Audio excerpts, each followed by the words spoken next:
Ένας ερευνητής από το Πανεπιστήμιο του Μοντπελιέ στη Γαλλία χώρισε ποντίκια σε δύο ομάδες. Για 7 ημέρες μία ομάδα έλαβε μεγάλη δόση εργοθιονίνης μέσω πόσιμου νερού. Η άλλη ομάδα έλαβε σκέτο πόσιμο νερό χωρίς πρόσθετα.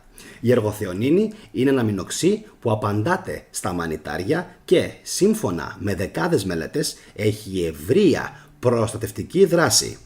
Εάν τα ποντίκια της πειραματικής ομάδας ήταν ενήλικες άνθρωποι, θα λάμβαναν περίπου 50 χιλιοστόγραμμα εργοθιονίνης καθημερινά. Δόση πολύ μεγάλη. Αποτελέσματα.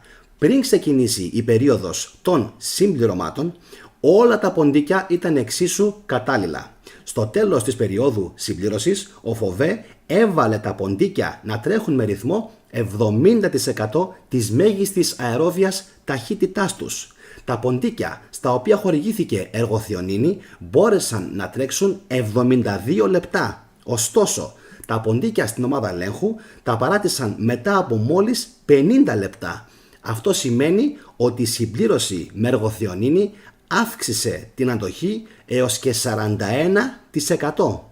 Αν και τα ποντίκια στην ομάδα εργοθιονίνης έκαναν πολύ περισσότερη δουλειά από τα άλλα ζώα, οι ερευνητές βρήκαν συγκρίσιμους δείκτες μυϊκής βλάβης στους μύες και των δύο ομάδων αμέσως μετά τη συνεδρία.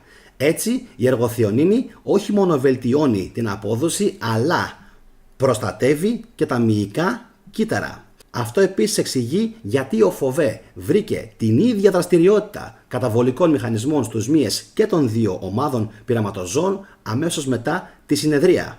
Σημαντική παρατήρηση. Το ισοδύναμο για τον άνθρωπο της δόσης που μελετήθηκε είναι στο υψηλότερο επίπεδο. Τα συμπληρώματα εργοθιονίνης υψηλότερης δόσης που μπορείτε να αγοράσετε ως καταναλωτής περιέχουν 10 χιλιοστόγραμμα ανακάψουλα. Οι αθλητές που θέλουν να πειραματιστούν με τόσο ψηλές δόσεις μπορεί να θέλουν να περιορίσουν τη διάρκεια της χρήσης τους για λόγους υγείας. Πριν πάρετε οποιοδήποτε συμπλήρωμα, θα πρέπει πρώτα να το συζητήσετε με τον προσωπικό σας γιατρό. Αυτά για σήμερα. Είμαι ο Γιάννης ο Καραγιαννίδης. Αν έχετε απορίες μου τις γράφετε στα σχόλια. Πείτε μου τι βίντεο θα θέλατε να κάνω την επόμενη φορά. Κάντε like στην εκπομπή και φυσικά κοινοποίηση όπου εσείς πιστεύετε ότι θα πιάσει τόπο. Να είστε όλοι καλά. Καλή συνέχεια. Γεια σας.